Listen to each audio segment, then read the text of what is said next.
High profiles मामला आया। एक गरीब की ज़मीन का मामला जो है पुलिस अधीक्षक की चौखट तक जा पहुंचा है।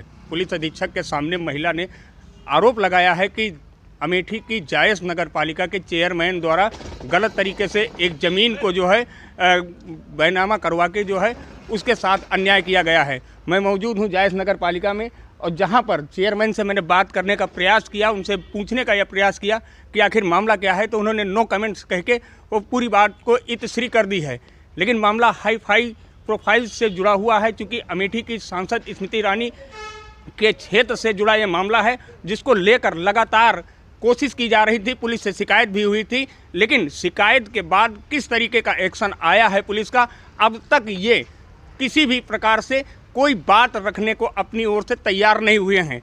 बिल्कुल जब साफ उनसे पूछा गया है कि किस तरीके से बैनामे की ज़मीन को 60,000 रुपये में गिरवी रखने के बाद में बैनामा किस बेस पर हुआ है, तो कुछ भी बोलने से मना कर दिया है। यही नगर पालिका चेयरमैन की गाड़ी है जिस पर वो साहब बैठे हुए हैं और वो आपको दिखाई दे रहे हैं कि वो नगर पालिका से निकल रहे हैं।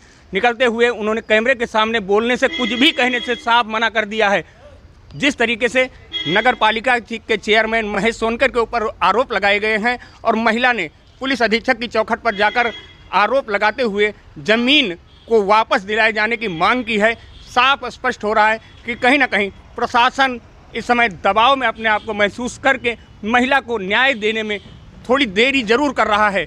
लेकिन जिस तरीके की सरकार दावे कर रही है, उस दावे पर क्या इस तरीके का जो कार्य हुआ है, ज़मीन पर जो बैनामे की बात निकल कर आई है, सक्षम अधिकारी इसकी जांच करेंगे या जांच करने के बाद उस ज़मीन पर जो विवाद है उसका सही समय पर सही निष्कर्ष निकल पाएगा, ये आने वाले समय में ज़रूर पता चलेगा।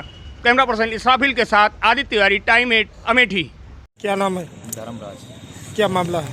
सर ज़मीन का मामला है। क्या है पूरा मामला? सर मेरे जो है कि दादाजी गिरवी भी रखे थे ज़मीन सर। उसके बाद जो है कि जो हमारे पिताजी हैं और हमारे माताजी से बोले कि इसमें पेड़ लगाने दो, उन्हें जोते बोएंगे नहीं, इसमें पेड़ लगाने दो, जब आप छुड़ा लेना तो आधा तुम्हारा सपेता लगाए सर। सपेता बोले कि आधा तुम्हारा रहेगा, आधा हमारा रहेगा, जब बिकेगा पैसा उसमें तुम ले लेना, आधा हम जो है कि हम ले लेंगे।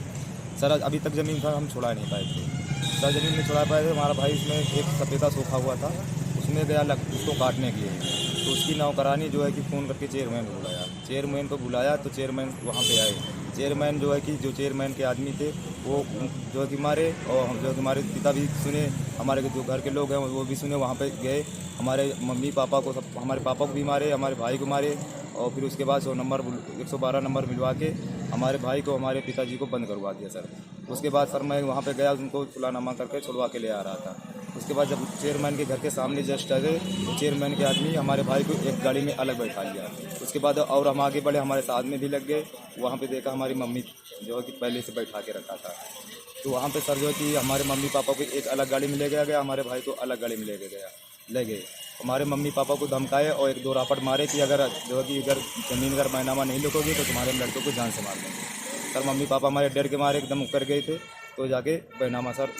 अभी आपने शिकायत किया, क्या कहा? शिकायत यहाँ पे किया, बोले कि जहाँ ज़मीन का मामला है यहाँ आप SDM के पास जाइए, यहाँ पे तुम्हारा कोई वो नहीं है सर। इसके पहले भी एक बार हम दरखास्त यहाँ पे दे चुके, अभी तक कोई सुनवाई हो नहीं रही है। जहाँ इधर उधर सर जाने भाग दौड़ लगाने, कोई सुनवाई अभी तक हुई नहीं सर। चेयरमैन के खिलाफ कोई कार्रवाई नहीं है? अभी कोई कार्रवाई नहीं हुई चेयरमैन के खिलाफ।